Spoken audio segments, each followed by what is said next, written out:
नमस्कार दोस्तों, एक बार फिर स्वागत है आपका आपके अपने चैनल अपने प्लेटफॉर्म पे। जैसा कि आप देख ही रहे हैं, अल्टरनेटर यानी आज हम अल्टरनेटर इलेक्ट्रिशियन थ्योरी से बनने वाले सारे क्वेश्चन क्लियर करेंगे। यहाँ पर मोटे मोटे क्वेश्चन जो आपके लिए गए हैं उससे रिलेटेड जितने क्वेश्चन बनेंगे आपके सामने प्रस्तुत होंगे। यानी इसी वीडियो के अंदर, चाहे ये वीडियो 1 घंटे की रहे 1.5 घंटे की रहे, इसी के अंदर अल्टरनेटर के सारे मिलते जुलते क्वेश्चन लगभग आपके हो जाएंगे। बाकी आपको पता है 1-1.5 घंटे में क्या होता है, लेकिन बहुत सी चीज़ें, बहुत से क्वेश्चन आपके दिमाग में घूमने लगेंगे जो हम कोशिश करेंगे उसको ख़त्म करने की। थ्योरी प्लस एमसीक्यू यानी एमसीक्यू से जितने उस कंसेप्ट से क्वेश्चन बनते हैं वो सारे के सारे आपके दिमाग में होंगे। ठीक है, अगर वीडियो आपको पसंद आती है तो लाइक करना बिल्कुल ना भूलें, कमेंट करके ज़रूर बताएं। ठीक है, BSPHCL की आपकी जो भर्ती निकली हुई है बिहार के लिए, उसके लिए बहुत ही इंपॉर्टेंट है। आपको पता ही है 18 टॉपिक है जिसके अंदर ज़्यादातर मशीन और अल्टरनेटर उसका एक पार्ट है। ठीक है, ASS से पंजाब के अंदर ALP के अंदर दूसरा पेपर 75 नंबर का जो आता है उसके लिए इंपॉर्टेंट है। बाकी जो भी स्टेट गवर्नमेंट की भर्ती होती है, चाहे लाइनमैन की भर्ती हो, हरियाणा लाइनमैन की हो, पंजाब लाइनमैन की हो, TG2 हो, सबके लिए इंपॉर्टेंट रहेगा क्योंकि इलेक्ट्रिशियन थ्योरी सेम रहती है, कहीं बदलती नहीं है। ठीक है, तो वो क्वेश्चन भी सेम ही रहते हैं लगभग, आपको पता है ये प्रीवियस ईयर क्वेश्चन पूछे जाते हैं। तो स्टार्ट करते हैं आज का पहला क्वेश्चन। बहुत ही प्यारे प्यारे क्वेश्चन हैं, लगाते जाइएगा। बस साथ साथ में कर लिया तो बात बनती नजर आएगी आपको। आज का पहला क्वेश्चन है, नजर आ रहा होगा, उम्मीद आशा यही करेंगे। ये देखो, 4 ध्रुव वाले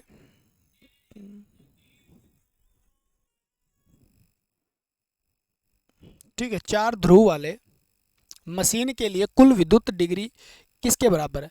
यानी इसने कहा है पोल की संख्या कितनी है, धीरे धीरे सारे क्वेश्चन हो जाएंगे। पोल बराबर कितने हैं, 4 हैं। ठीक है, और इलेक्ट्रिकल डिग्री जो है किसके बराबर है ये पूछा है। ठीक है, ये पूछा गया है। एसी मशीन में कुल विद्युत डिग्री किसके बराबर है, यानी 4 पोल की एक मशीन है, एसी मशीन है जिसमें विद्युत डिग्री पूछा गया है। आपको सबको पता है इलेक्ट्रिकल डिग्री जानने के लिए, ठीक है, डिग्री जानने के लिए हमारे पास फार्मूला होता है मैकेनिकल डिग्री, ठीक है, बटे में 2 गुणा में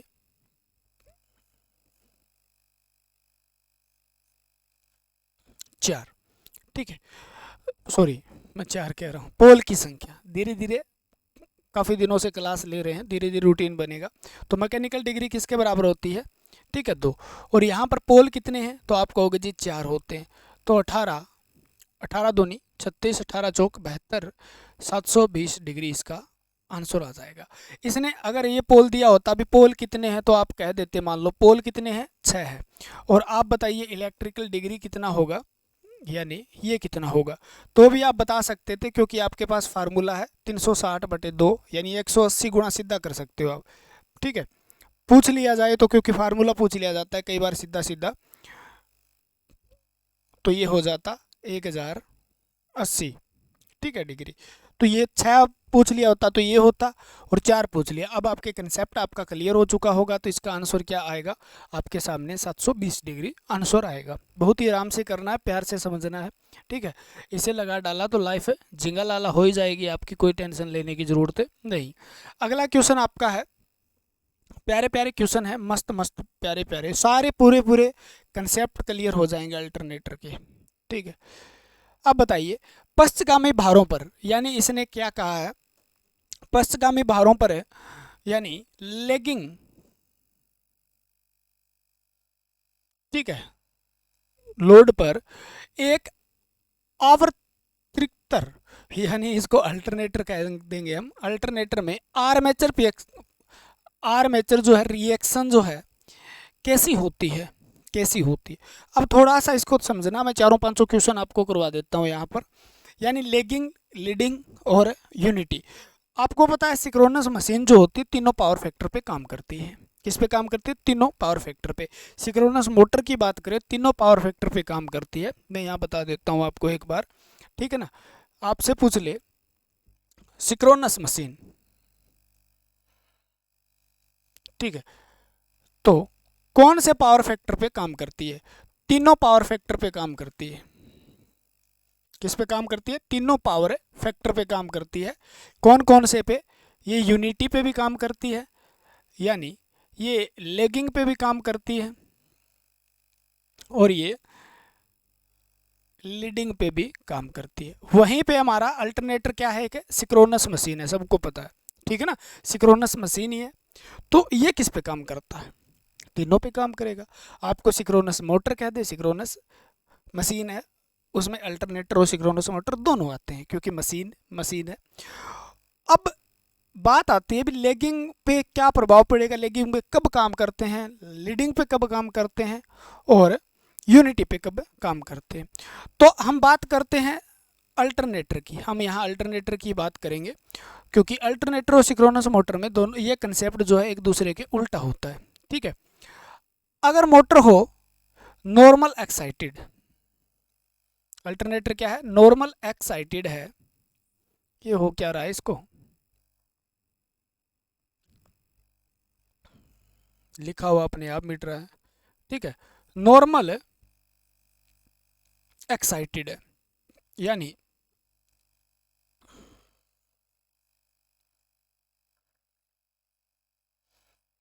एक्साइटेड है, तो यूनिटी पावर फैक्टर पे काम करता है। कौन सा पावर फैक्टर होगा? इकाई पावर फैक्टर होगा। अगर उत्तेजना क्या है? ओवर एक्साइटेड है। अल्टरनेटर अगर ओवर एक्साइटेड है तो ये किस पे काम करता है? तो ये लैगिंग पावर फैक्टर पे काम करता है, याद रखना। और तीसरा है अंडर एक्साइटेड है, तो ये किस पे काम करता है जी? तब ये लीडिंग पावर फैक्टर पे काम करता है, ठीक है। एक बात याद रखना, जब ये यूनिटी सामान्य उत्तेजना पे होता है, यूनिटी पावर फैक्टर होता है, तो उस पर होता है क्रॉस मैग्नेटाइज। कौन सा होता है? क्रॉस मैग्नेटाइजिंग, यानी जब होता है इसमें पार चुंबकन। क्लियर है? और लीडिंग और लैगिंग पे दोनों पे होता है, क्या होता है? डीमैग्नेटाइज, ठीक है। वी चुंबकन बोल देते हैं इसको, मैग्नेटाइजिंग, ठीक है। और इस पे भी क्या होगा? डीमैग्नेटाइजिंग होगा। क्लियर है? वी चुंबकन बोलते हैं, यानी ये क्या है? आर्मेचर रिएक्शन है। आर्मेचर रिएक्शन की बात करें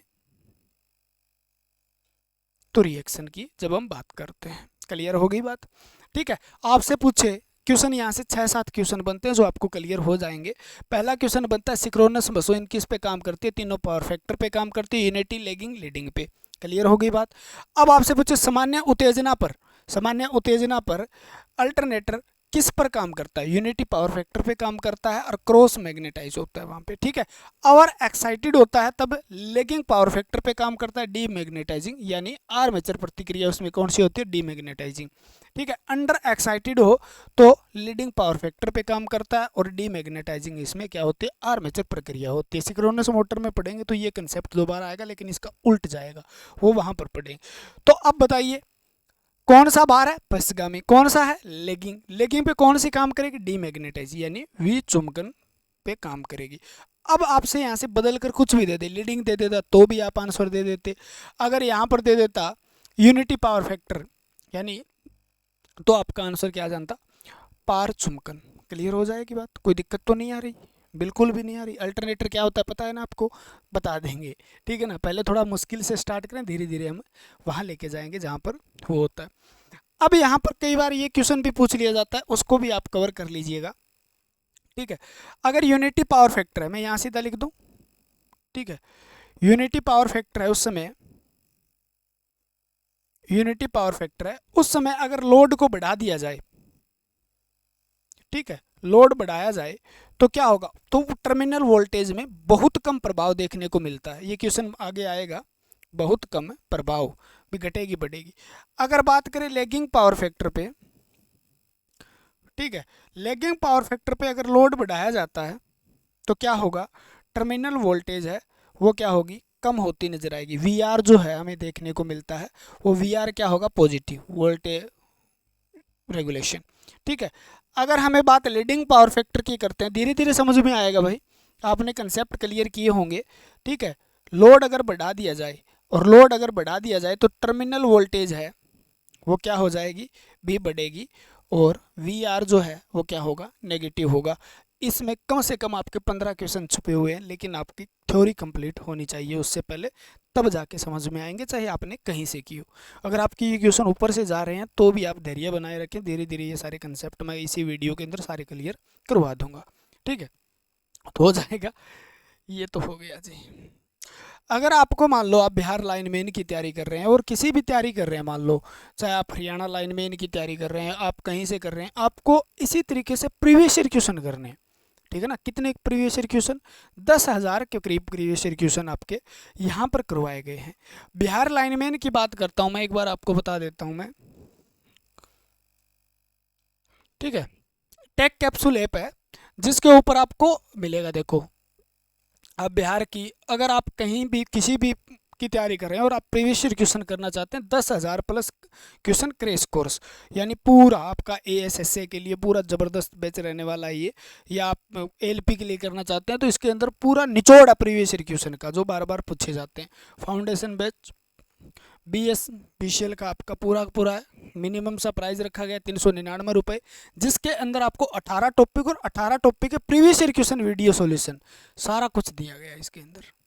ठीक है, इसके अंदर टेस्ट भी आपको मिलेंगे, यानी प्रीवियस ईयर क्वेश्चन के टेस्ट, यानी बहुत ही मिनिमम प्राइस के अंदर सारा कुछ, थ्योरी आपकी पूरी है, प्रीवियस ईयर क्वेश्चन है, तो आप हमसे जुड़ सकते हैं। ठीक है, इतना बिल्कुल इलेक्ट्रीशियन का रगड़ दोगे आप, और मैं उम्मीद पूरी करूंगा, क्योंकि ये लगा लिया ना उसके बाद कुछ बचेगा ही नहीं। सारे क्वेश्चन आपको एज इट इज देखने को मिलेंगे। पंजाब एएसएसए हो गया, इलेक्ट्रीशियन एनवीएस की तैयारी कर रहे हो तो यहाँ जा सकते हो आप। ठीक है, ये बाकी सारी चीज़ें हैं। हरियाणा की कर रहे हो तो यहाँ पर आप जुड़ सकते हो, कहीं से भी आप कर रहे हो। बाकी आप जहाँ से पढ़ रहे हो कोई दिक्कत नहीं है, बढ़िया से पढ़िए, उस टीचर पे विश्वास कीजिए और मज़ा लीजिए ज़िंदगी का बस।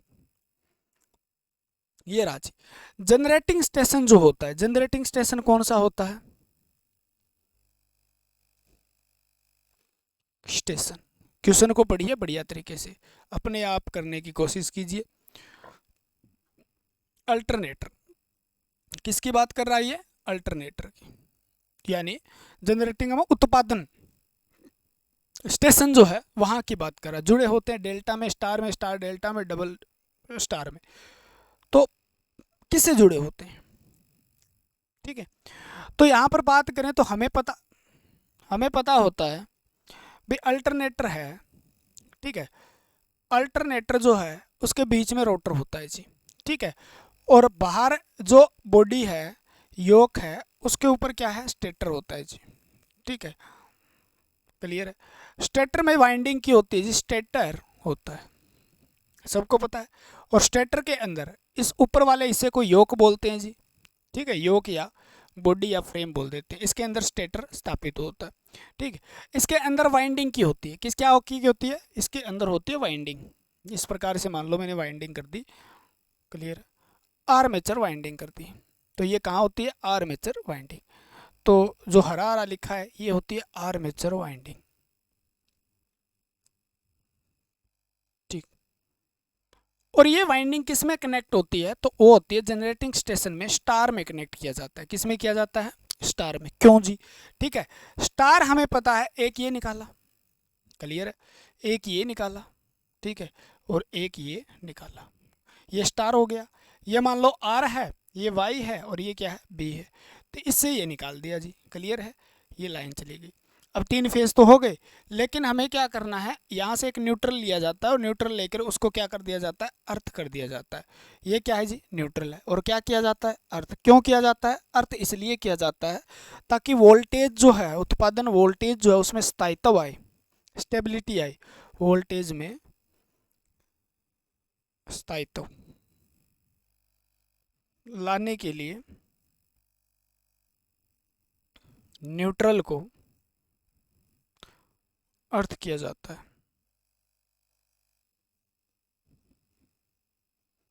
ठीक है, तो एक कारण तो ये हो गया, वोल्टेज क्या है, स्थायी बनी रहे। स्थायी का मतलब जो हम जनरेट कर रहे हैं, उत्पन्न कर रहे हैं वोल्टेज। अल्टरनेटर का काम क्या है, यांत्रिक ऊर्जा को विद्युत ऊर्जा में बदलना। ठीक है, तो वो करने के लिए हम इसका किस में यूज कर रहे हैं, स्टार में। कहाँ पर यूज़ कर रहे हैं, स्टार में, ठीक है ना, क्योंकि हमें पता है स्टार से 3 फेज और एक न्यूट्रल निकलती है। न्यूट्रल जो जहाँ से निकलती है उस बिंदु को कहा जाता है स्टार पॉइंट, यानी स्टार पॉइंट, स्टार बिंदु। क्लियर है। बाकी पॉलीफेज सिस्टम में स्टार डेल्टा बहुत अच्छे तरीके से आपको समझाया भी होगा। ये रोटर होता है जी, घूमने वाला भाग होता है, घूमने वाला भाग होता है। स्टेटर जो है वो क्या होता है जी, स्थायी भाग होता है, जिसके ऊपर कौन सी वाइंडिंग की जाती है, आर्मेचर। बना किससे होता है जी, सिलिकॉन स्टील से बना होता है। किससे बना होता है, सिलिकॉन है, स्टील आगे और भी कर लेंगे, ठीक है। योग किससे बना होता है, तो स्टील या आयरन, ठीक है। तो आयरन और स्टील भी आगे आगे हम अलग अलग पढ़ेंगे, किसमें आयरन का बना होता है, किसमें स्टील का बना होता है, ठीक है। तो ये चीज़ें आपकी क्लियर हो गई होगी। अगला क्वेश्चन है, बहुत बढ़िया क्वेश्चन, प्यारे प्यारे क्वेश्चन आपके। हम बातें करते हैं सिर्फ पढ़ने की, ठीक है ना, सिर्फ और सिर्फ पढ़ाई की बातें करते हैं क्लास में, फालतू की बातें अपने पास यहाँ होती नहीं है।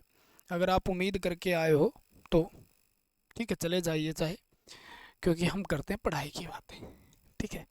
आप समझदार हो, और क्योंकि आपका यहाँ मकसद ये होना चाहिए भी आप पढ़ने के लिए आए हो, बस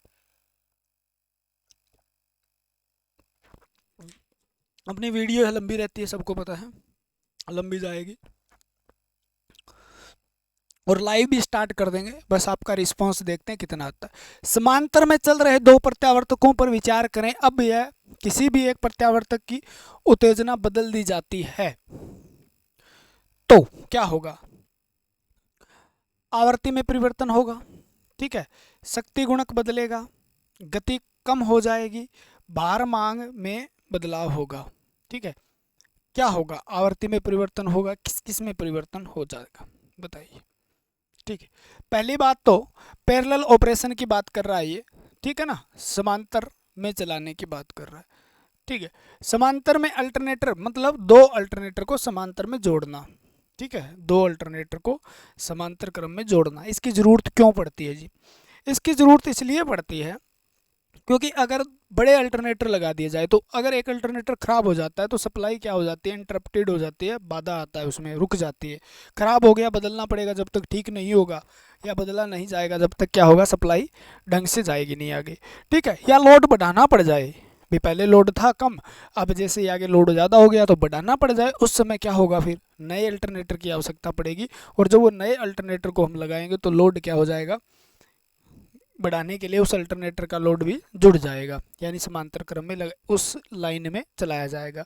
तीसरी बात, समांतर क्रम में चलाने से क्या फ़ायदा होता है जी, छोटे अल्टरनेटरों की मरम्मत करना, देखभाल करना भी आसान होता है, उनकी कूलिंग वगैरह करना या ठंडा करना भी आसान होता है, ठीक है।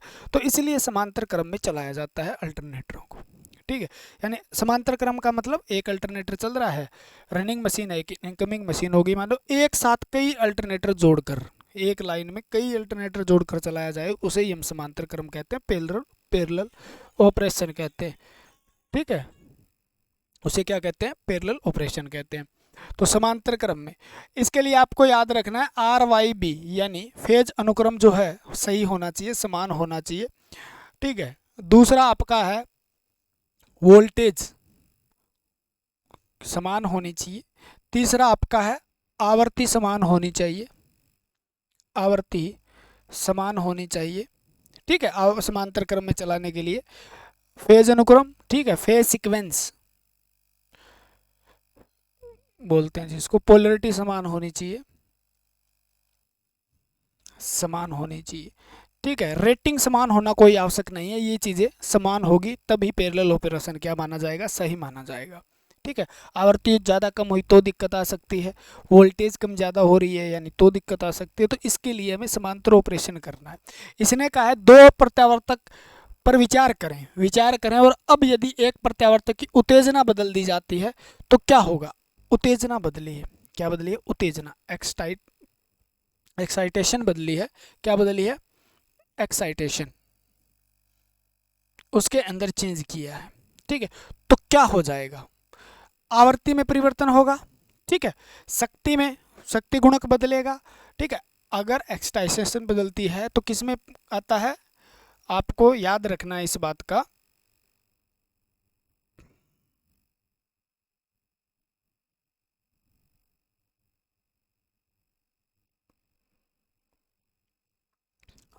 थोड़ी देर पहले ही करवाया है, ठीक है। शक्ति गुणांक बदल जाएगा, लेगिंग लीडिंग करवाया था, तो ये कौन सा हो जाएगा, शक्ति गुणांक बदल जाएगा। क्वेश्चन का आंसर आपको मिल गया होगा। इस क्वेश्चन पे ज़्यादा टाइम ना खपाते हुए आगे चलते हुए, और बहुत ही प्यारा सा क्वेश्चन आपका, प्यारी प्यारी बातों के साथ करते हैं, ठीक है। और कभी भी अल्टरनेटर के गतिशील रोटर को प्रदान किया जाने वाला उत्तेजक वोल्टेज होता है। अल्टरनेटर के गतिशील रोटर को, इसने क्या कहा है भी, हमारे पास अल्टरनेटर क्या है, अल्टरनेटर, अल्टरनेटर को हम दो भागों में बांटे तो इसके अंदर कितनी वाइंडिंग होती है, दो वाइंडिंग होती है। एक होती है आर्मेचर वाइंडिंग, ठीक है, क्या होती है, आर्मेचर वाइंडिंग होती है, ठीक है। आर्मेचर वाइंडिंग कहाँ की जाती है, तो स्टेटर पर की जाती है। कहाँ पर की जाती है, स्टेटर में। और स्टेटर पर की जाती है तो आर्मेचर वाइंडिंग क्या होती है, स्टेटर क्या होता है आपको पता है, स्थिर। तीनों चीजें याद रख लें, साथ साथ में स्थिर होता है, क्लियर है। और आर्मेचर अल्टरनेटर का काम क्या है, तो आपको सबको पता है, यांत्रिक ऊर्जा, यानी अल्टरनेटर का काम है यांत्रिक ऊर्जा को विद्युत ऊर्जा में बदलना। किस में बदलना, विद्युत ऊर्जा में बदलना। और विद्युत ऊर्जा भी कौन सी हो, तो आपको कहेंगे एसी होनी चाहिए। क्या होती है, एसी हो उत्पन्न होगी, ठीक है। तो आर्मेचर में क्या होता है जी, ईएमएफ उत्पन्न होता है। क्या होता है, ईएमएफ उत्पन्न होता है, उत्पन्न होता है। इसके अंदर कौन सा ईएमएफ है, एसी, क्लियर हो गया। एक तो ये हो गया जी। दूसरा, इसमें वाइंडिंग की जाती है रोटर पे, ठीक है, उसे हम बोलते हैं फील्ड वाइंडिंग। कौन सी वाइंडिंग बोलते हैं, फील्ड वाइंडिंग। फील्ड वाइंडिंग जो किस पे की जाती है, रोटर पे की जाती है। और रोटर क्या होता है जी, घूमने वाला भाग होता है, यानी रोटेटिंग पार्ट होता है। क्वेश्चन को ढंग से पढ़िए, आंसर अपने आप आ जाएगा। फील्ड वाइंडिंग का काम क्या है, उत्तेजना उत्पन्न करना। उत्तेजना यानी एक्साइटेशन जनरेट करना, ठीक है, उत्तेजना उत्पन्न करना, या आप सीधा कह सकते हो चुंबकीय क्षेत्र स्थापित करना। चुंबकीय क्षेत्र, मैग्नेटिक फील्ड स्थापित करना, स्थिर, ठीक है। अगर इसका भी पूछ लिया जाए भी फील्ड वाइंडिंग कौन सा करती है, तो स्थिर चुंबकीय क्षेत्र, ठीक है, स्टैटिक मैग्नेटिक फील्ड चुंबकीय क्षेत्र स्थापित करती है, ठीक है। यहाँ से बदल बदल के क्वेश्चन आते हैं, ठीक। और फील्ड वाइंडिंग किस पे, रोटर पे। तो इसने कहा भी गतिशील रोटर है, गतिशील रोटर पे प्रदान किया जाने वाला उत्तेजक वोल्टेज, उत्तेजक मतलब एक्साइटेशन वोल्टेज जो है वो किस प्रकार का होता है उसको जाने दो।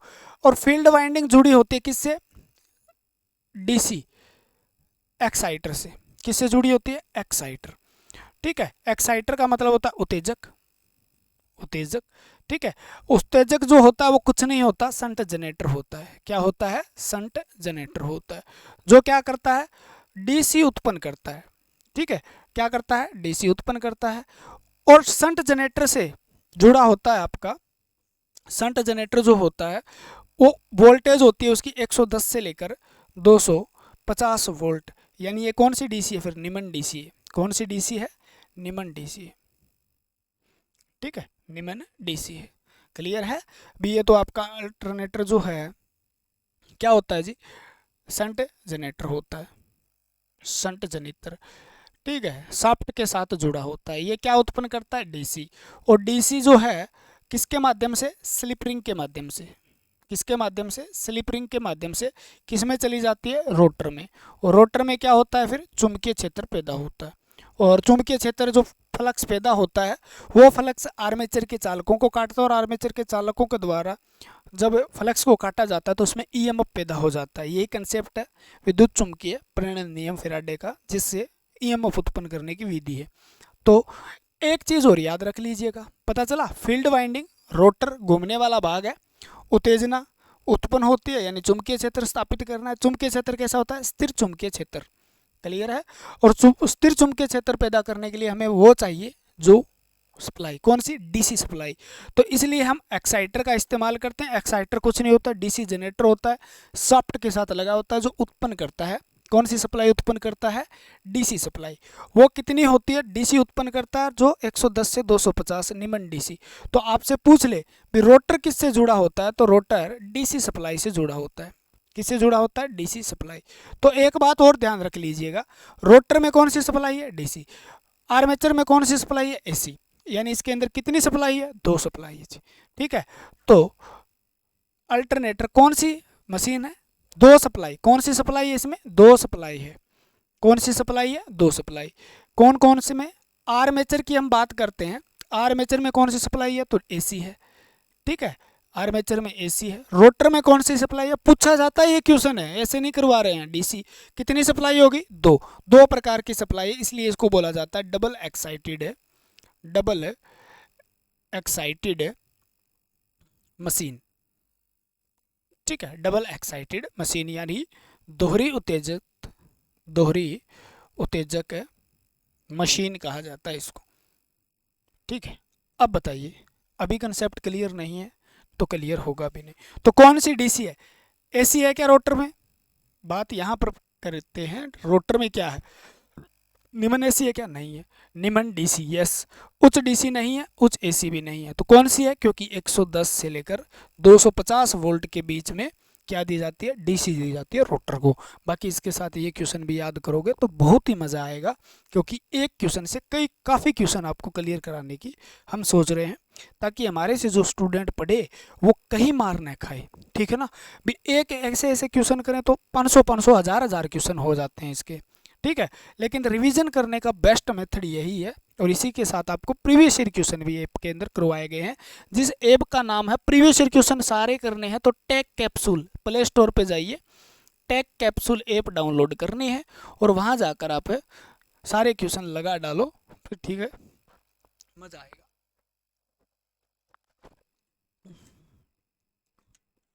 कुछ भी नहीं, कुछ भी नहीं। ठीक है, चीजें आसान है। ठीक है, करने का तरीका होना चाहिए बस।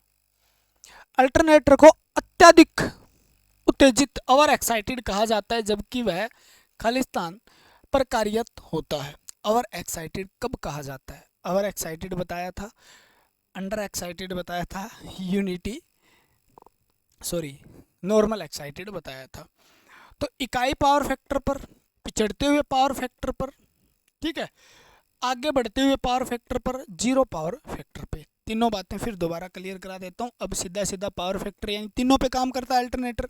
ठीक है, तो ओवर एक्साइटेड है, चलो नॉर्मल बताया था, नॉर्मल एक्साइटेड है, तो ये किस पे काम कर रहा था, यूनिटी पावर फैक्टर पे। किस पे, यूनिटी। तीनों याद रख लेना, कंफ्यूज बहुत करेंगे। ओवर एक्साइटेड है, ठीक है, तो ये काम करेगा लेगिंग पावर फैक्टर। ठीक है, लेगिंग पावर फैक्टर। ठीक है, अंडर एक्साइटेड है,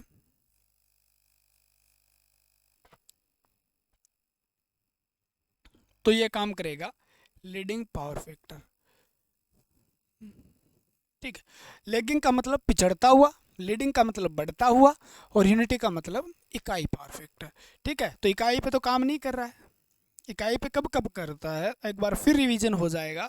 इकाई पे तो काम नहीं कर रहा है, इकाई पे काम करता है जब क्या हो, नॉर्मल एक्साइटेड हो।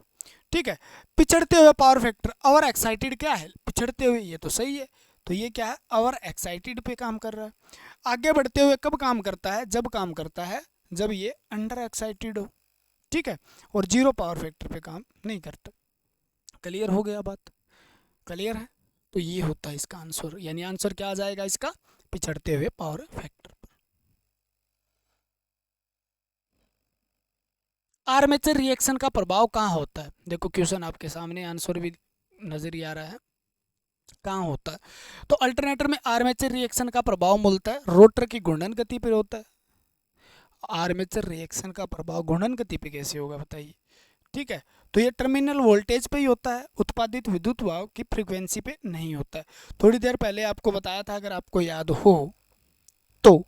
ठीक है, हमने कहा था जब यूनिटी पावर फैक्टर हो, यूनिटी पावर फैक्टर हो और लोड बढ़ाया जाए, लोड क्या किया जाए, बढ़ाया जाए। ठीक है, तो टर्मिनल वोल्टेज पर बहुत कम प्रभाव पड़ता है। क्या करता है, बहुत कम। तीनों क्वेश्चन फिर रट लो, दोबारा क्वेश्चन आया है। जब आवर एक्साइटेड हो, ठीक है, चलो लेगिंग पावर फैक्टर कह देते हैं, लेगिंग पावर फैक्टर हो और तब क्या बढ़ाया जाए, लोड को बढ़ाया जाता है, तो टर्मिनल वोल्टेज क्या हो जाती है, क्या हो जाती है, घटना शुरू हो जाती है।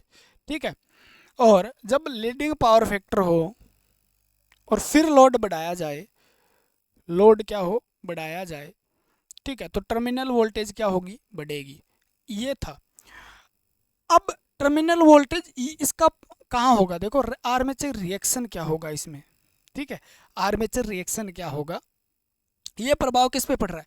और ये अगर देखें तो लेगिंग लीडिंग ये कहाँ पर गए थे हम, आर्मेचर रिएक्शन की बात करें तो यही बात देख लो, लेगिंग पावर फैक्टर है, ठीक है, उस पर आर्मेचर रिएक्शन क्या होता है, आर्मेचर रिएक्शन क्या होता है, तो लेगिंग पावर फैक्टर पे डीमैग्नेटाइज होता है, ठीक है, और लीडिंग पे भी क्या होता है, डीमैग्नेटाइज होता है, और यूनिटी पे क्या होता है, क्रॉस मैग्नेटाइज होता है। ठीक है, तो ये जो मैग्नेटाइजिंग का इफेक्ट पड़ता है ना, वो टर्मिनल वोल्टेज पे पड़ता है। और टर्मिनल वोल्टेज का मतलब क्या है, ठीक है, एक तो होती है उत्पन्न की गई वोल्टेज यानी ईएमएफ जो उत्पन्न हो रहा है वो, और एक टर्मिनल वोल्टेज वो होती है जो हमें कहाँ प्राप्त होती है, वहाँ पर टर्मिनल पे। टर्मिनल का मतलब आप लोड ले रहे हो, मान लो ये है, ठीक है, मैं आपको एक बार समझाने की कोशिश करता हूँ। मान लो ये अल्टरनेटर की आर्मेचर वाइंडिंग है, ठीक है, तो वाइंडिंग है, यहाँ पर नाम मापते हैं।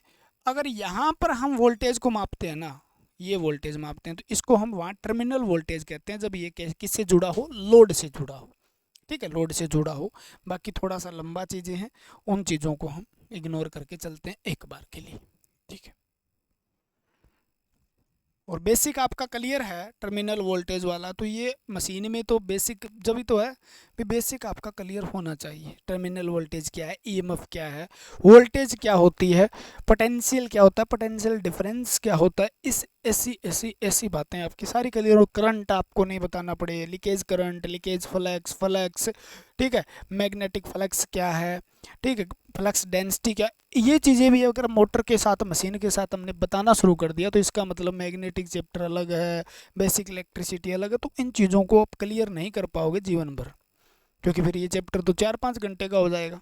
ठीक है, तो उम्मीद यही करते हैं भाई अल्टरनेटर का पावर फैक्टर किस पे निर्भर करता है, अल्टरनेटर की उत्तेजना पे, आउटपुट में संयोजित लोड पे, प्राइम मूवर किस पे, पावर फैक्टर। पावर फैक्टर किस पे निर्भर करता है, पावर फैक्टर लोड पे, आउटपुट में संयोजित लोड पे निर्भर करता है, पावर फैक्टर लोड पे निर्भर करता है। ठीक है, पावर फैक्टर किस पे निर्भर करता है, ये क्वेश्चन आ जाता है, एक क्वेश्चन और आ जाता है, वी आर, ठीक है ना, वोल्टेज रेगुलेशन, वोल्टेज रेगुलेशन, हर चीज़ को देख लो, आपको रिलेटेड क्वेश्चन सारे करवा रहा हूँ। वोल्टेज रेगुलेशन यानी वोल्टेज नियंत्रण किस पे निर्भर करता है, तो वो कहता है लोड पे निर्भर नहीं, पावर फैक्टर पे निर्भर करता है, पावर फैक्टर पे निर्भर करता है, पावर फैक्टर। और पावर फैक्टर किस पे निर्भर करता है, लोड पर निर्भर करता है, किस पे निर्भर, लोड पे निर्भर करता है। ठीक है ना, भाई लोड किस तरीके का है, पावर फैक्टर लोड पे निर्भर करता है। अगर आर है रेजिस्टिव लोड है तो क्या होगा, यूनिटी पावर फैक्टर होगा, हमें पता है। ठीक है, एल है अगर इंडक्टिव लोड है तो हमें पता है लेगिंग पावर फैक्टर होगा। कौन सा पावर फैक्टर होगा, लेगिंग पावर फैक्टर होगा। सी कैपेसिटिव लोड है तो लीडिंग पावर फैक्टर होगा। ठीक है, लीडिंग पावर फैक्टर, तो ये किसकी बात हो रही है, लोड की, ये किसकी बात हो रही है, पावर फैक्टर की। ठीक है, तो लोड पे निर्भर करता है। वी आर किस पे निर्भर करता है, पावर फैक्टर पे निर्भर करता है। ठीक है, तीनों चीजें एक साथ मिक्स करके समझाई गई है जब थ्योरी करवाई गई है। वी आर का मतलब क्या होता है, V R percentage, voltage regulation. B load के साथ वोल्टेज, वोल्टेज में कितना उतार चढ़ाव आता है उसे बोलते हैं वोल्टेज रेगुलेशन। तो वो होता है no load voltage minus full load voltage बटे में नो लोड वोल्टेज गुणा में 100 परसेंटेज आ जाएगा। ठीक है, वी आर पॉजिटिव है नेगेटिव है वो इस पे डिपेंड कर रहा है, फुल ये वी आर परसेंटेज होता है। ठीक है, तो आउटपुट में संयोजित लोड क्या है उस पर निर्भर करता है। अगला क्वेश्चन है, अगर कभी भी पूरी वीडियो में 2-2.5 घंटे की वीडियो है, उसमें एक दो चीज़ें आगे पीछे हो भी जाती है कई बार, क्योंकि इतना पूरा चैप्टर है, कम से कम 4-5 घंटे में मैंने पढ़ाया है इसको, और 4-5 घंटे में पढ़ाया है, उसके बाद में आपको 1-1.5 घंटे में रिवीजन करवा रहा हूँ, पूरी की पूरी चीज़ें दिमाग में घुमानी पड़ती है, तो कई बार छोटी मोटी चीज़ें आगे पीछे भी हो जाती है, ठीक है ना।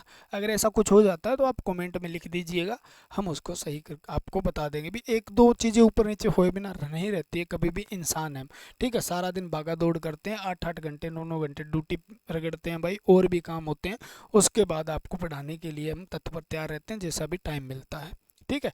8 घंटे ड्यूटी है, ड्यूटी के बाद में घंटा आकर, घंटा जाने से पहले, 10 घंटे तो ऐसे ही ख़राब हो गए। बाकी बहुत छोटे मोटे और भी काम हो जाते हैं, तो इतना दिमाग में इतना कुछ चल रहा होता है, इतना कुछ चल रहा होता है, भी सोच नहीं सकते आप, ठीक है। तो छोटी मोटी कोई ऊंच नीच हो जाए ना, तो इसको मतलब आपको पता चल गया तो आप अच्छी बात है, नहीं चलता है तो लगभग हम श्योरिटी के साथ ये रखते हैं भी गलती हो ही ना, बाकी इंसान है, भगवान थोड़ी ना है, गलतियां हो सकती है, हम हमेशा यही बात कहते हैं, ठीक है। कोई कहता है मैंने ये कर दिया वो कर दिया, मैं शब्द अपने अंदर नहीं है, मैं ये कर दूंगा मैं वो कर दूंगा, मेहनत आपकी है, नौकरी लगोगे तो आपकी मेहनत से लगोगे, मेरा काम पढ़ाना है, वो मैं फ़र्ज अपना भला बनती पूरा कर सकता हूँ, ठीक है। आप हमसे जुड़े हैं, आप हमसे पहले भी जुड़े हैं, और अगर आप नए जुड़े हैं तो आप हमारे साथ जुड़ के देखिए एक बार भी किस तरीके से शांति से आपको सारी चीज़ें क्लियर करवाई जाती है, ठीक है। मेहनत आपको करनी पड़ेगी, मेहनत के सिवा दूसरा रास्ता नौकरी पाने का है नहीं, ये बेरोज़गारी है बहुत ज़्यादा, और बेरोज़गारी में लाखों फार्म भरे जाते हैं, जिसके अंदर से कुछ हज़ार पोस्टें होती है, हो सकता है कहीं 500 पोस्ट हो, कहीं 400 भी हो, कहीं 200 भी हो, कहीं 150 भी हो, कहीं 500, 2500, 3000, 5000, अलग अलग पोस्टें होती है, लेकिन उसमें भीड़ बहुत ज़्यादा होती है, उसमें से आपको अलग निकलना है तो आपको ये पहचानना पड़ेगा अभी सही कंटेंट कहाँ मिल रहा है, ठीक है ना।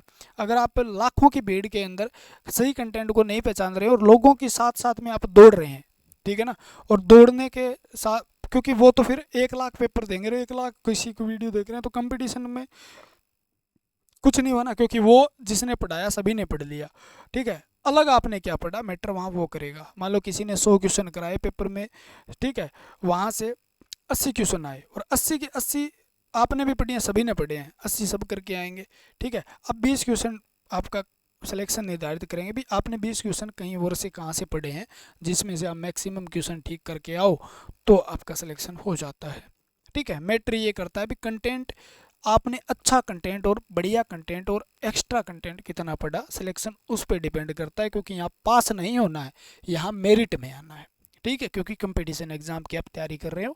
बाकी आप समझदार हो, बहुत प्यारे प्यारे बच्चे हो, ठीक है। वीडियो को लाइक तो आप बिना कहने से ही कर देते हो, मुझे पता है, कमेंट करने में भी आप पीछे नहीं हटते हो, क्योंकि आपको पता है भी ये मेहनत कर रहे हैं तो आपके लिए कर रहे हैं, ठीक है। और आपके लिए जब मेहनत कर रहे हैं तो आपका मेहनताना है वो है लाइक कमेंट, बस यही तो है, ठीक है। और शेयर भी आप अपने ग्रुप में कर सकते हो, जैसे बिहार लाइनमैन कह सकते हैं, TG3 है उसमें, या पंजाब का कोई भी ग्रुप है और आपको लगता है भी बहुत बढ़िया पढ़ा रहे हैं और ये हमारे लिए कुछ कर रहे हैं, इनके लिए हमें कुछ करना है भी, आपको हमारे लिए कुछ करना है, तो आप उन ग्रुपों के अंदर इस वीडियो को शेयर भी कर सकते हैं बहुत शांतिपूर्ण तरीके से, ठीक है। बहुत ही प्यारे प्यारे बच्चे हो, बहुत ही शानदार बच्चे हो आप यार। विद्युत उत्पादन केंद्रों पर प्रयुक्त अल्टरनेटर सामान्यतः किस प्रकार के होते हैं, ठीक है, ध्यान रखना। अब आपको यहाँ पर मैं 5-7 क्वेश्चन बढ़िया से रगड़ के करवाने वाला हूँ। विद्युत उत्पादन केंद्र है, ठीक है ना, यानी जो आपकी जनरेटिंग स्टेशन है, वहाँ पर जो अल्टरनेटर यूज हो रहे हैं वो किस प्रकार के होते हैं। देखो, स्थिर फील्ड प्रकार के, गतिमान आर्मेचर, स्थिर आर्मेचर, चुंबकीय मोटर, कुछ भी नहीं है क्वेश्चन के अंदर। 2 प्रकार के अल्टरनेटर हैं, मान लो घूमने के आधार पे अगर बांटे हैं तो 2 प्रकार के अल्टरनेटर, एक होता है फील्ड स्थिर अल्टरनेटर, ठीक है, और एक होता है उसको ये बोले स्थिर आर्मेचर अल्टरनेटर,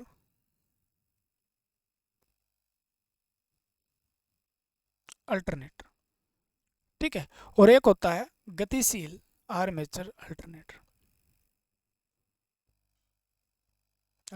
2 प्रकार के घूमने के आधार पे, ठीक है।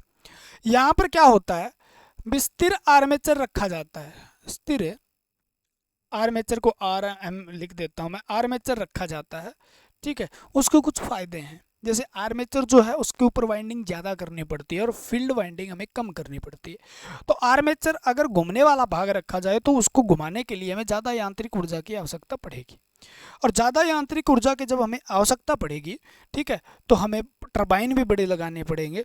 तो इसलिए हम ज़्यादातर जनरेटिंग स्टेशन के अंदर क्या देते हैं, प्राथमिकता देते हैं घूमने वाला फील्ड, जिसकी फील्ड घूमने वाली हो, यानी हमें घुमाना किसको है, फील्ड को घुमाना है, और आर्मेचर को क्या रखना है, स्थिर रखना है, ठीक है।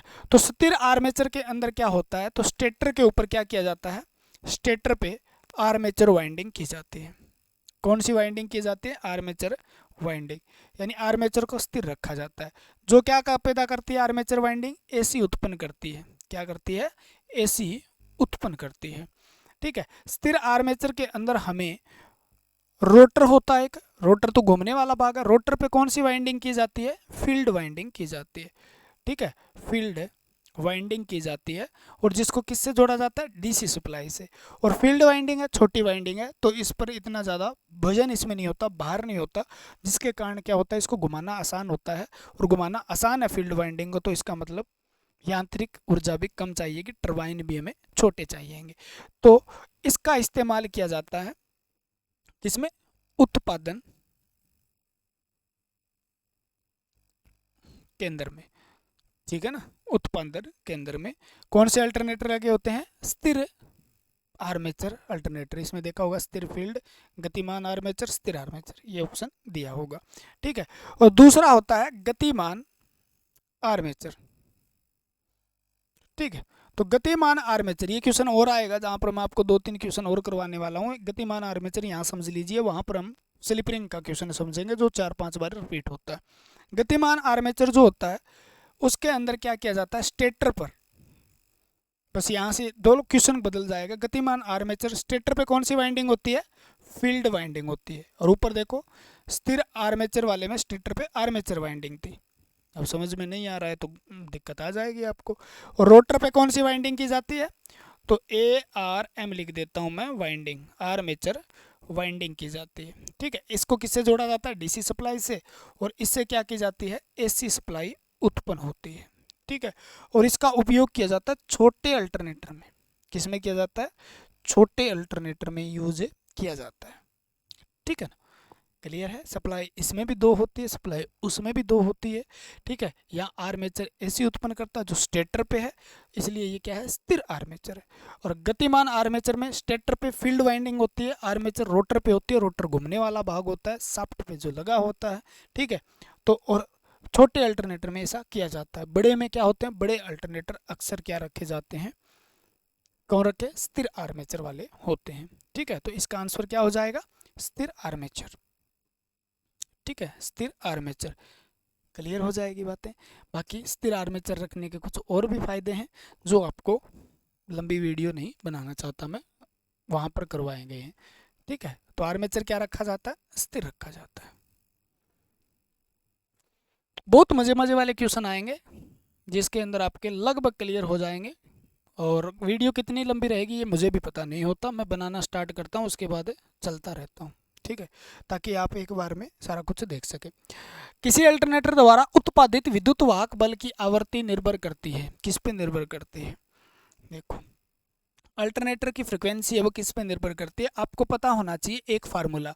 जब भी मशीन का जिक्र आए, और मशीन का जब भी जिक्र आए, और जब ऐसी मशीन चाहे सिंगल फेज का जिक्र आए, 3 फेज का जिक्र आए, ठीक है, सिंक्रोनस मोटर का जिक्र आए, सिंक्रोनस मोटर, ठीक है ना, मोटर का जिक्र आए, जब अल्टरनेटर का जिक्र आए, ठीक है, तो एक बात जरूर याद रखना, वो है फार्मूला आपका, ठीक है, NS बराबर 120 F/P, जहाँ पर आपका NS है सिंक्रोनस स्पीड, सिंक्रोनस गति, ठीक है, जहाँ F है फ्रिक्वेंसी, सप्लाई फ्रिक्वेंसी, और P बराबर यहाँ पोल होता है, ठीक है, क्या होता है, पोल होता है। क्लियर है, ये फार्मूला आपको लगा लिए तो मैं कहता हूँ 95% न्यूमेरिकल आपके क्लियर हो जाते हैं मोटर के, मोटर के, जनरेटर के, अल्टरनेटर के, ठीक है ना, single phase, three phase motor के, स्पीड वाला। ठीक है, अब हमें पता है एन एस, इस फार्मूले को अगर मैं यहाँ से ऐसे लेके जाऊँ तो एफ बराबर क्या है, ये एन एस गुणा में पी बटे में 120, ये क्लियर हो जाएगा। आवर्ती जो है यहाँ पर एफ बराबर क्या है, आवर्ती। आवर्ती किसके समानुपाती है, एन एस यानी सिंक्रोनस स्पीड की। आवर्ती किसके समानुपाती है, तो आप कहोगे जी आवर्ती समानुपाती है पोल की संख्या के। ठीक है, मैं कह दूं पोल की संख्या को मैं बढ़ा देता हूं तो आप कहोगे जी फ्रीक्वेंसी भी बढ़ेगी, समानुपाती है। मैं कह दूं पोल की संख्या अगर मैं अल्टरनेटर में कम रखता हूं तो आप कहो जी उसकी फ्रीक्वेंसी भी कम हो जाएगी। ठीक है, मैं कह दूं अगर मैं गति बढ़ा देता हूं, ठीक है, सिंक्रोनस गति, तो फ्रीक्वेंसी भी क्या हो जाएगी, कहोगे जी बढ़ जाएगी। और मैं कहता हूँ एन एस सिंक्रोनस गति कम हो जाए तो फ्रीक्वेंसी भी क्या हो जाएगी, कम हो जाएगी। तो किस पे निर्भर कर रही है, आवर्ती किस पे निर्भर कर रही है, तो आप कहोगे जी निर्भर कर रही है आवर्ती पर। आवर्ती किस पर निर्भर कर रही है, तो आप कहोगे जी सिंक्रोनस गति पर, तुल्यकालिक गति पर। और किस पे निर्भर करती है, तो पोल की संख्या पर। बात हो जाएगी, कोई दिक्कत तो नहीं आ रही ना यहाँ पे। ठीक है, ये बात याद हो गई आपको तो कोई दिक्कत नहीं आएगी। पोल की संख्या पे निर्भर कर रही है और किस पर निर्भर कर रही है, सिंक्रोनस गति कौन सी होती है। एसी जब हम किसी भी चालक के अंदर, जब वाइंडिंग के अंदर हम एसी डालते हैं, एसी डालने का मतलब हम एसी सप्लाई से जोड़ते हैं किसी भी वाइंडिंग को, तो उसके अंदर एक चुंबकीय क्षेत्र पैदा होता है। और चुंबकीय क्षेत्र क्या होता है, घूर्णित चुंबकीय, रोटेटिंग मैग्नेटिक फील्ड पैदा होता है। जब एसी सप्लाई दी जाती है वाइंडिंग को, आर्मेचर वाइंडिंग को, तो उसके अंदर एक मैग्नेटिक फील्ड पैदा होता है जो क्या होता है, रोटेटिंग प्रकार का होता है। रोटेटिंग का मतलब घूमने वाला, तो घूमने वाला चुंबकीय क्षेत्र पैदा होता है। और घूमने वाले चुंबकीय क्षेत्र की जो गति होती है, यानी चुंबकीय क्षेत्र की जो वो घूर्णन गति है, ठीक है ना, रोटेटिंग जो स्पीड है ना उसकी, उसी गति को हम सिंक्रोनस गति कहते हैं। क्या कहते हैं, सिंक्रोनस गति कहते हैं। ठीक है, उसे हम एन एस से लिखते हैं। एन का मतलब स्पीड से रिलेटेड हो गया और एस का मतलब हो गया सिंक्रोनस से। ठीक है, तो ये चीज़ आप क्लियर कर सकते हो। तो किस पे निर्भर करती है, पोल की संख्या और घूर्णन गति पर है। पोल की संख्या, घूर्णन गति, वाइंडिंग की किस्म, ठीक है, केवल पोल की संख्या पर। ठीक है, तो आप क्या कहोगे, किस पे निर्भर कर रही है, तो आप कहो जी पोल की संख्या तथा घूर्णन गति पर निर्भर करती है। यहाँ मैंने आपको बता दिया, कंसेप्ट था जो क्लियर हो गया।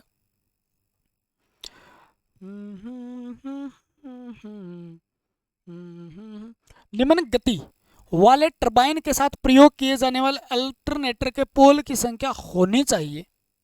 देखो, एक तो दिया निम्न गति, एक टरबाइन के साथ प्रयोग हो रहा है, यानी बहुत ही लो स्पीड वाला जो है, पोल की संख्या क्या होनी चाहिए, मध्यम होनी चाहिए, कम होनी चाहिए, अधिक होनी चाहिए। ठीक है, अब दो कंसेप्ट से आप निकाल सकते हो। चलो पहला यही बता देते हैं आपको, इसका आंसर आप दे सकते हो, लेकिन मैं ये बता देता हूँ। एन एस बराबर क्या होता है, 120 एफ बटे पी। ठीक है, ये है सिंक्रोनस गति। ठीक है, एक होता है रोटर गति, ये होता है एन आर। ठीक है ना, इसका मतलब क्या होता है, रोटर स्पीड।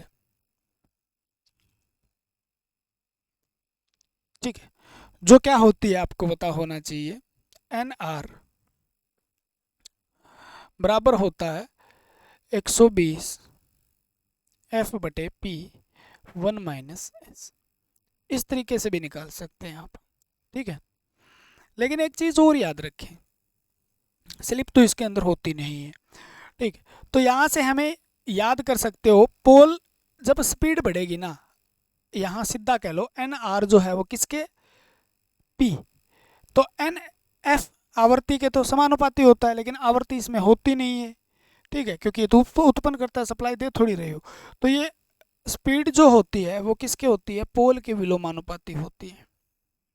ठीक है, जितने ज़्यादा पोल उतनी स्पीड कम होगी, यानी पोल ज़्यादा है तो स्पीड हमें क्या रखनी पड़ेगी, कम रखनी पड़ेगी। पोल अगर हमारे पास कम है तो स्पीड हमें क्या करनी पड़ेगी, ज़्यादा, ऑटोमेटिक। यहाँ से नहीं, चलो छोड़ दो, उल्टा। ठीक, हमारे पास दो प्रकार के अल्टरनेटर में रोटर होते हैं। दो प्रकार के क्या होते हैं, रोटर होते हैं, जिसको हम कहते हैं एक तो सैलिएंट पोल। कौन सा होता है, सैलिएंट पोल रोटर। ठीक है, और दूसरा क्या होता है, सिलेंड्रिकल रोटर। ठीक है, cylindrical salient pole rotor. Salient pole, cylindrical को हम बेलनाकार रोटर भी कहते हैं। सैलिएंट पोल जो होता है उसका क्या होता है, व्यास ज़्यादा होता है जी। एक क्वेश्चन इंपॉर्टेंट है, लंबाई क्या होती है, कम होती है। लंबाई क्या होती है, कम होती है।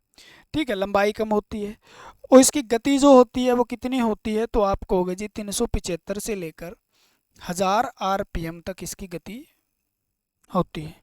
ठीक है, ये जो रोटर है इसकी गति क्या होती है, कम होती है। ठीक है, इसके पोल की संख्या कितनी होती है, तो इसकी पोल की संख्या देखो, गति कम है लेकिन पोल क्या है, पोल ज़्यादा होते हैं। पोल होते हैं इसमें से लगभग 6 से 40 पोल होते हैं, 6 से 40 संख्या होती है। ठीक है, शोर क्या करता है, ये ज़्यादा करता है, शोर ज़्यादा करता है। और इसका उपयोग किया जाता है हाइड्रो पावर प्लांट में। कहाँ किया जाता है, हाइड्रो पावर प्लांट में इसका प्रयोग किया जाता है। मोटी मोटी बात बताइए। ठीक है, सिलेंड्रिकल पोल है, इसका क्या होता है, सिलेंडर जो होता है यानी बेलन, उसका व्यास तो कम होता है लेकिन लंबाई ज़्यादा होती है। लंबाई ज़्यादा होती है, शोर वोर कम करता है। इसकी गति की बात करें तो 1500 से लेकर 3000 आरपीएम राउंड पर मीटर होती है। ठीक है, और पोल की संख्या की बात करते हैं तो 2 से इसके 6 पोल रखे जाते हैं, 2 से 4 भी कह सकते हो तो पोल। ठीक है, 2 से 6 भी। और शोर जो होता है ज़्यादा होता नहीं है इसमें, और इसका उपयोग किया जाता है, लिख लो, न्यूक्लियर पावर प्लांट के लिए, nuclear power plant, thermal power plant के लिए। Nuclear power plant, thermal power, यानी गति जहाँ ज़्यादा चाहिए वहाँ पर सिलेंड्रिकल, और गति कम चाहिए वहाँ पर सैलिएंट। और सैलिएंट पोल के पोल ज़्यादा हैं, गति कम, पोल ज़्यादा है। तो यहाँ क्या लिखा है, निम्न गति वाले को हमें पोल क्या चाहिएंगे, अधिक, क्योंकि यहाँ पर देख सकते हो निम्न गति पोल ज़्यादा। ठीक है, उच्च गति पोल कम, उल्टा अनुपाती है ना। क्लियर है, तो ये चीज़ें आप याद कर लेना ताकि आपके काम आएगी भविष्य में, भविष्य बनाने के काम आएगी चीज़। ठीक है, तो ये हो जाएगा। अगर बात करें उच्च गति, उच्च गति के लिए हमें पोल क्या चाहिए, कम। कंसेप्ट से साथ साथ में इतने क्वेश्चन क्लियर हो रहे हैं। तरीका पसंद आए तो कमेंट जरूर करना भाई, नहीं तो अगली वीडियो ही नहीं मिले, क्या पता। ठीक है, हो सकता है फिर 10 मिनट में 10 क्वेश्चन हो जाएं और पता चले ना हो क्या गया।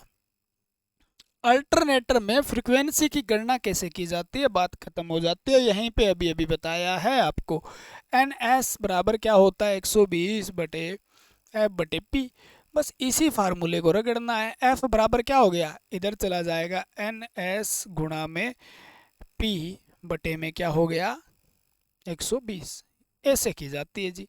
ठीक है ना, तो एफ बराबर क्या है, फ्रीक्वेंसी है, बराबर एन एस मतलब घूर्णन गति है, एन एस गुणा में क्या है जी, पोल है जी, और बटे में 120 है जी। बस ये फार्मूला नज़र आ रहा है क्या, 120 तो नीचे है, P P P P P P N P N P N, बात बन गई है ना। ये देखो काम आ गया ना, निम्मी के प्यारे प्यारे क्वेश्चन है। जनरेटिंग स्टेशन में कहाँ जुड़े होते हैं, ये तो क्वेश्चन आया हुआ है। स्टेशन में अल्टरनेटर किस में जुड़े होते हैं, स्टार में जुड़े होते हैं। थोड़ी देर पहले ही करवाया था मेरे हिसाब से, क्वेश्चन आ गया। The rotating part of an alternator has, यानी रोटेटिंग पार्ट कौन सा होता है भाई, निम्न में से। ठीक है, रोटेटिंग पार्ट की बात करें तो बात करा रोटर। रोटर किस पे होता है जी, शाफ्ट पे होता है। ठीक है, रोटर शाफ्ट पे होता है, और शाफ्ट के ऊपर लगे होते हैं आपके स्लिप रिंग। क्या लगे होते हैं, स्लिप रिंग लगे होते हैं। ठीक है। एक्साइटर भी होता है इसके साथ में जुड़ा हुआ, ये रोटेटिंग पार्ट होते हैं। ठीक है। रोटर पे क्या की जाती है, field winding, field winding, rotating मतलब घूमने वाला। तो फील्ड वाइंडिंग है, सॉफ्ट है, स्लिप रिंग है, एक्साइटर है, ये सारे कौन से भाग हैं, घूमने वाले भाग हैं। और पूछ क्वेश्चन तो पलट के भी पूछ सकता है ना, घूमने वाले भाग है। ठीक है। ये अल्टरनेटर है, ये रोटर है, बीच में है रोटर। ठीक है ना। तो ये रोटर है, तो ये कौन सा भाग है, घूमने वाला। और ये कौन सा होता है, स्टेटर। स्टेटर क्या है, स्थिर भाग होता है। अब स्थिर भाग कौन कौन से हैं इसके, तो स्थिर भाग होते हैं आपके योक, जिसको हम बॉडी नाम दे देते हैं। ठीक है। Stator, armature winding, armature winding, clear है। Terminal box, terminal box. ठीक है। तो ये क्या होते हैं, ये स्थिर भाग होते हैं। कौन से भाग होते हैं, स्थिर भाग होते हैं, स्टैटिक्स पार्ट। ठीक है। तो आप देख लो, रोटेटिंग पार्ट पूछा इसने। बात करें कम्यूटेटर की, तो कम्यूटेटर भाई डीसी का भाग होता है। किसका भाग होता है, डीसी का।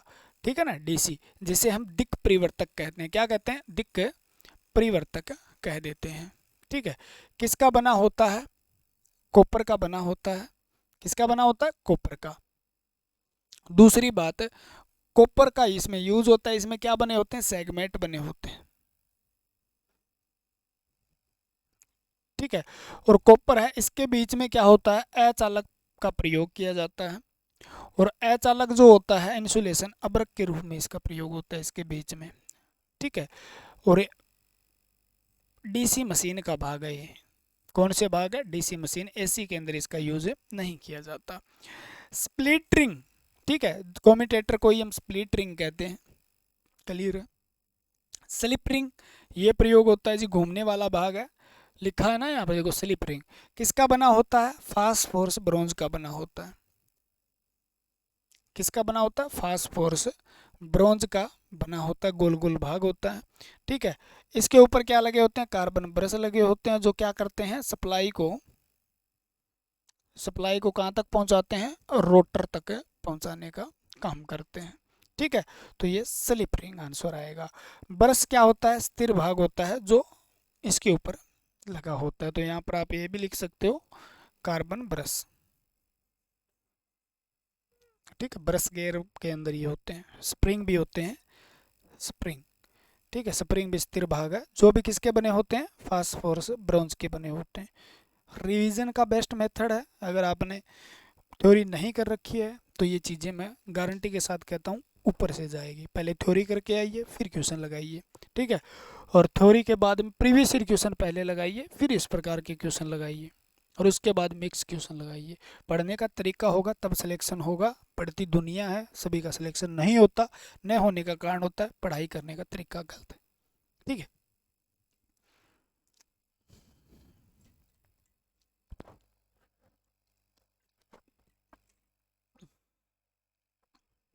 अपनी क्लास नॉर्मल मैराथन होती है, ध्यान रखना। मैराथन लिखा है तो महा मैराथन होती है।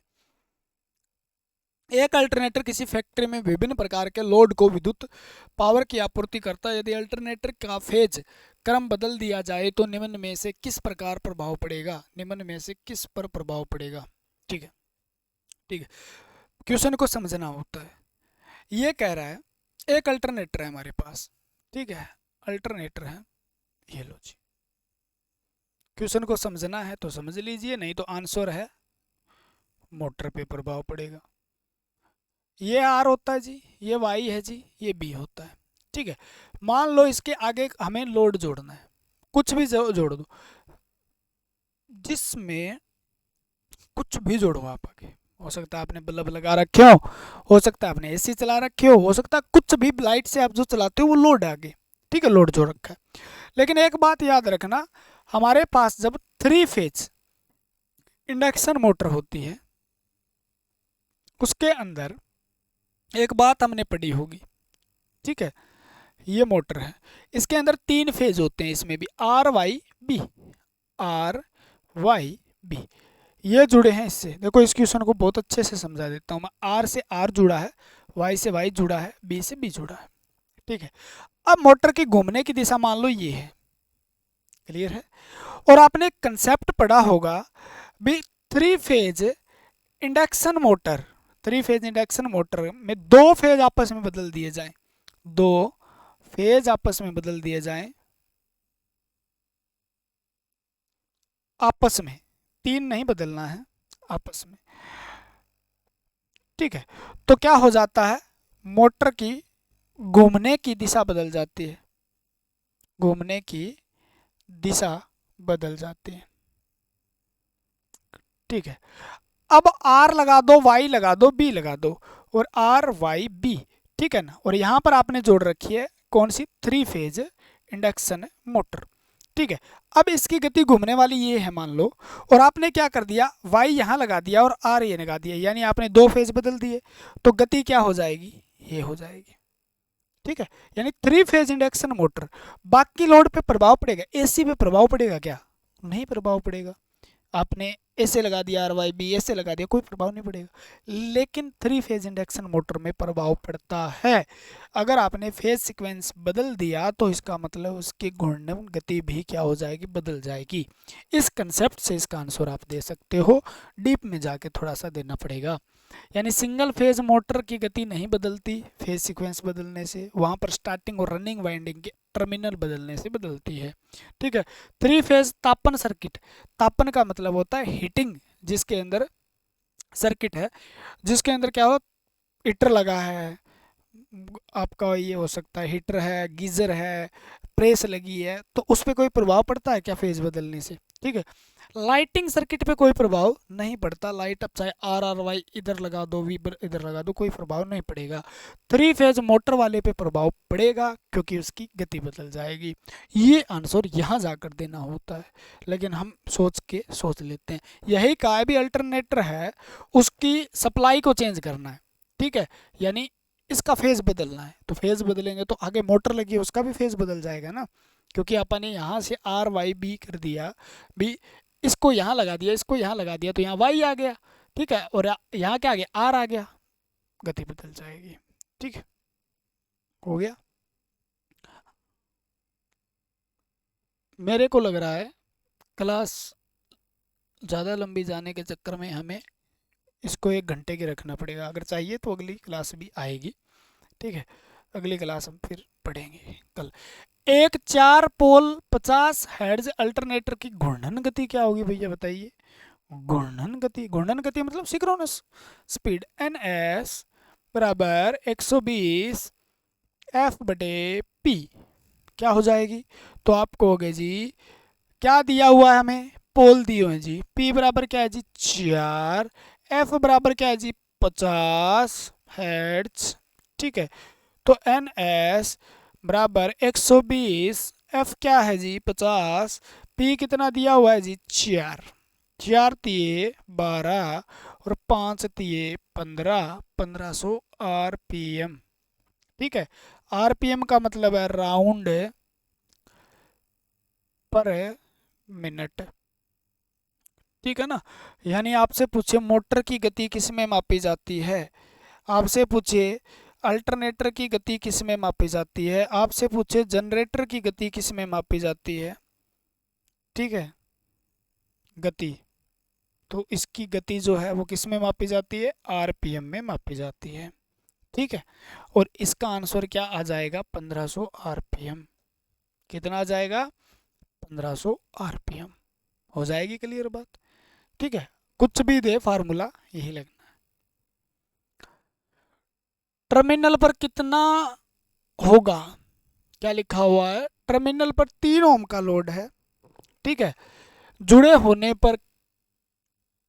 पर कार का अल्टरनेटर 4 एम्पियर वितरित करता है, यानी डिस्ट्रीब्यूट करता है। सर्किट का वोल्टेज ज्ञात करें।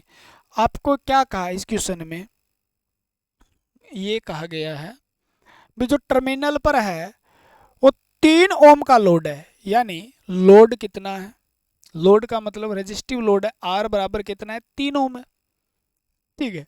और इसने कहा है 4 एम्पियर, यानी करंट कितनी दे रहा है बेचारा, तो करंट आपका यानी आई बराबर कितना है, तो आप कहोगे 4 एम्पियर है, ठीक है ना। तो इसने पूछा क्या, वोल्ट पूछा है जी, V कितना होगा, तो ये नॉर्मल ओम के नियम से ही निकल जाएगा। V बराबर क्या होता है, आई आर होता है, ठीक है। I बराबर क्या होता है, V बटे आर होता है, ठीक है। R बराबर क्या होता है, तो आप यहाँ कहोगे R बराबर V बटे आई होता है। तो ये 3 फार्मूले इधर उधर पलट के बनते हैं ओम के नियम वाले, ठीक है। हमें पता V बराबर क्या होता है, V बराबर क्या होता है, आई आर होता है, तो ये पढ़ा होगा,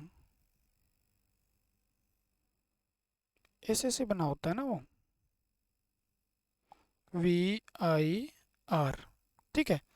तो यहाँ पर क्या है, V बराबर IR।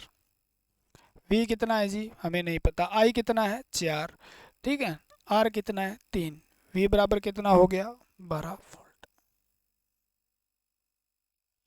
आंसर 12 वोल्ट आ गया। खत्म। अल्टरनेटर की रचना किसके समान होती है, जो अल्टरनेटर का है वो स्ट्रक्चर किसके समान होता है, ठीक है। याद रखना, हम पढ़ते हैं सिंक्रोनस मशीन। सिंक्रोनस मशीन दो होती है, एक होता है अल्टरनेटर और एक होता है सिंक्रोनस मोटर। दोनों कौन सी मशीन है, ये जो किस गति पे चलती है, एक नियत गति पे चलती है, जो जो चुंबकीय क्षेत्र की घूर्णन गति होती है वही क्या होती है, रोटर की गति होती है, ठीक है। पीछे हमने पढ़ा था रोटर की गति वही होती है जो चुंबकीय घूर्णन गति होती है, ठीक है। उसी स्पीड पे जो चल रही है वो मोटर क्या कहलाती है, सिंक्रोनस मोटर कहलाती है। सिंक्रोनस मोटर याद रखना, इसके अंदर हमें डीसी सप्लाई और एसी दोनों की आवश्यकता पड़ती है। अगर मोटर की बात करें तो यानी दो सप्लाई होती है, जिसे हम डबल एक्साइटेड मशीन कहते हैं, उसमें अल्टरनेटर और सिंक्रोनस मोटर आती है। अगर मैं कह दूं मेरे को क्या करना है, मान लो मेरे पास यांत्रिक ऊर्जा है, ठीक है, मेरे पास क्या है, मैकेनिकल एनर्जी है, और यांत्रिक ऊर्जा से मुझे बदलना है विद्युत ऊर्जा में, किसे बदलना है, विद्युत ऊर्जा चाहिए। तो करना कुछ नहीं है, सिंक्रोनस मशीन है उसको सप्लाई दे, यांत्रिक ऊर्जा दे देनी है, वो अल्टरनेटर की तरह काम करेगा। यानी अगर रोटर को आपने घुमा दिया तो अल्टरनेटर की तरह काम करेगा और विद्युत ऊर्जा उत्पन्न करेगा, एसी। दूसरा, आपके पास अगर विद्युत ऊर्जा है तो सिंक्रोनस मशीन जो है विद्युत ऊर्जा है, अगर उसको सिंक्रोनस मोटर को आपने विद्युत ऊर्जा दे दी तो वो क्या बदल देगा, मैकेनिकल एनर्जी में बदल देगा। समझ में नहीं आई बात, यानी सिंक्रोनस मोटर को आप अल्टरनेटर की तरह यूज कर सकते हैं, अल्टरनेटर को आप सिंक्रोनस मोटर की तरह यूज करते हैं, ठीक है, कर सकते हैं। अगर आप सप्लाई दे दो सिंक्रोनस मशीन को तो वो सिंक्रोनस मोटर की तरह काम करेगी। अगर आप सप्लाई लेना चाहते हो तो यांत्रिक ऊर्जा दे दो, रोटर को घुमा दो, तो क्या होगा, वो एक अल्टरनेटर की तरह काम करेगा। यानी सिंक्रोनस मोटर और अल्टरनेटर की संरचना समान होती है, क्या होती है, समान होती है। वही पार्ट सारे के सारे सिंक्रोनस मोटर में होते हैं, वही अल्टरनेटर में होते हैं। अल्टरनेटर को आप सिंक्रोनस मोटर की तरह, सिंक्रोनस मोटर को आप अल्टरनेटर की तरह यूज कर सकते हैं, ठीक है। तो किसके समान होती है, तो ये एक दूसरे के समान होती है सब, ठीक है, दोनों सिंक्रोनस मशीन है। तो सिंक्रोनस प्रकार की मशीन के समान होती है, पहला आंसर हो जाएगा आपका कटाक, ठीक है। इंडक्शन मोटर की जो है वो 3 फेज इंडक्शन मोटर और सिंगल फेज इंडक्शन मोटर की जो होती है वो क्या होती है, संरचना समान होती है, ठीक है। प्रतिकर्षण प्रकार रिपल्सन जो है, डीसी मशीन जो होती है, डीसी मोटर और डीसी मोटर, ठीक है ना, या आप सीधा कह सकते हो जनरेटर की संरचना क्या होती है, समान होती है। सिंक्रोनस अल्टरनेटर, इनकी संरचना क्या होती है, समान होती है, ठीक है। क्वेश्चन बहुत लंबे चले जाएंगे मेरे हिसाब से, ये क्वेश्चन करवा के ख़त्म करते हैं, बाकी क्वेश्चन हम कल करेंगे। ठीक है। ईएमएफ ज्ञात करने का फार्मूला क्या है? ईएमएफ याद करने का मेरा नाम याद रख लेना, BALWANT, सिंग, ऐसे याद रख लो। तो बी का निकालो BL, V, सिंग का निकाल लो साइन थीटा। ठीक है। बी यहाँ फ्लक्स घनत्व है इंड्यूस ईएमएफ के लिए, फ्लक्स घनत्व है, और जिसका फार्मूला याद करने के लिए वेबर पर मीटर स्क्वायर इसकी इकाई होती है, फ्लक्स डेंसिटी। ये क्या होता है जी? कंडक्टर लेंथ होती है, ठीक है, जिसको हम मीटर में मापते हैं। या क्या होता है जी? वेलोसिटी होती है, गति कितनी है, यानी गति होती है, जिसको हम क्या मापते हैं?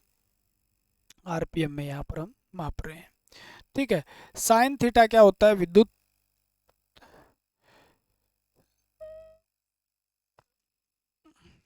यानी रोटर का चुंबकीय क्षेत्र और उसके बीच में चुंबकीय क्षेत्र का कोण है साइन थीटा। ठीक है। साइन थीटा कोण है, क्लियर हो जाएगा। तो BL साइन थीटा, क्योंकि इसने क्या पूछा है? इंड्यूस ईएमएफ पूछा है। ईएमएफ इक्वेशन अलग होती है, 2.2 गुणा में QFN, वो अलग होती है, तो वो अलग है। BL sine theta. अल्टरनेटर व्यक्त किया जाता है। चलो एक क्वेश्चन और कर लेते हैं, टाइम तो बढ़ता जा रहा है, टाइम भी थोड़ा काफ़ी हो गया है, ये क्वेश्चन कर देते हैं। ठीक है, मैं 5 क्वेश्चन कराता हूँ। अल्टरनेटर की रेटिंग किस में ली जाती है? अल्टरनेटर की रेटिंग, इन्वर्टर की रेटिंग किस में ली जाती है? ठीक है। बस बार की रेटिंग किस में ली जाती है? ठीक है, बस बार, इन्वर्टर, अल्टरनेटर।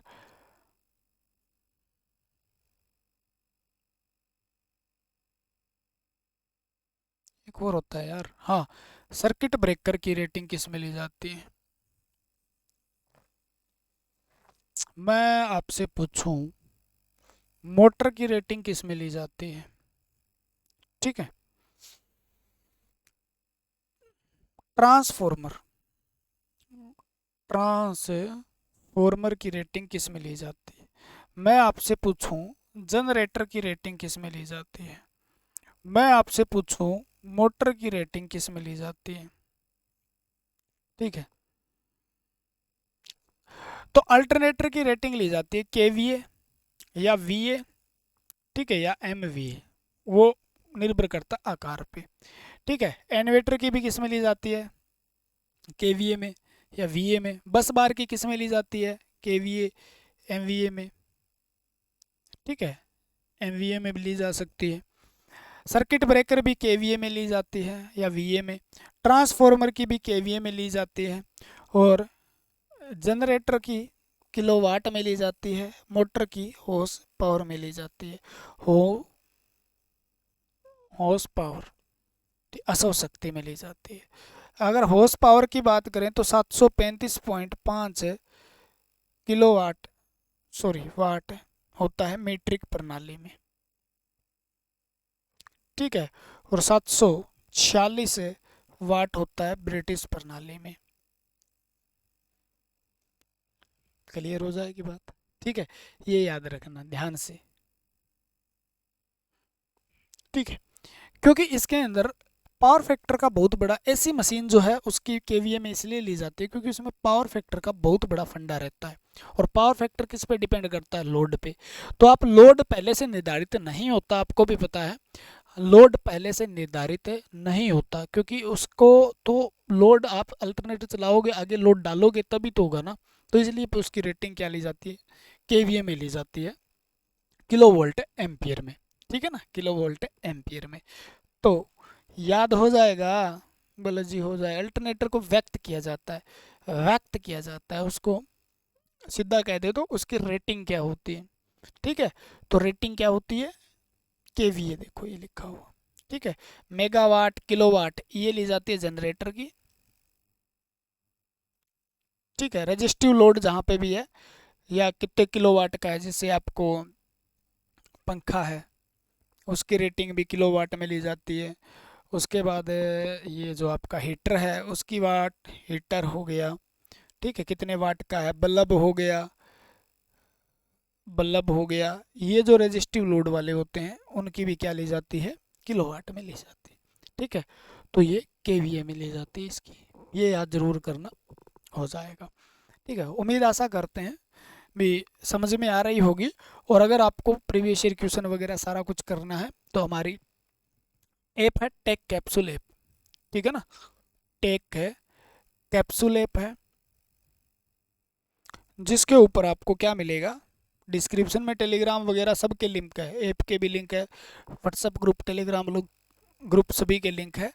ऐप है जिसको आप प्ले स्टोर से डाउनलोड कर सकते हैं, और प्ले स्टोर से डाउनलोड करके आप जिस भी विषय की तैयारी कर रहे हैं, जिस भी पेपर की तैयारी कर रहे हैं, वहाँ पर आपको सारा मटेरियल अलग अलग कोर्स के रूम में अवेलेबल होगा, ठीक है। तो आप पढ़िए, तैयारी करनी है आप तैयारी करिए मस्त मज़े वाली, और वहाँ पर जाके आप पढ़ सकते हैं, ठीक है।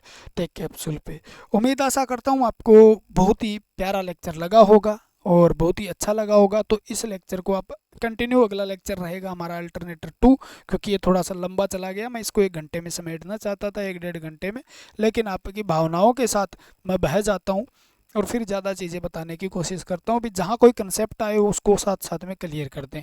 और इस प्रकार से मैंने 400 400 500 500 पर 500 700 800 हर चैप्टर के क्वेश्चन करवाए हैं, प्रीवियस ईयर क्वेश्चन, तो वहाँ पर भी इसी तरीके से करवाए, ताकि आपका कोई भी क्वेश्चन कहीं से आ जाए आप उसे रगड़ दो, छोड़ो मत बस, ठीक है। तो इतना ही आज के लिए, जय हिंद जय भारत, मिलते हैं अगली वीडियो के साथ। भगवान आपका भला करे और जल्द से जल्द आपको एक प्यारी सी नौकरी दे, और इसी तरीके से आप हंसते खेलते स्वस्थ मस्त रहें। धन्यवाद, जय हिंद।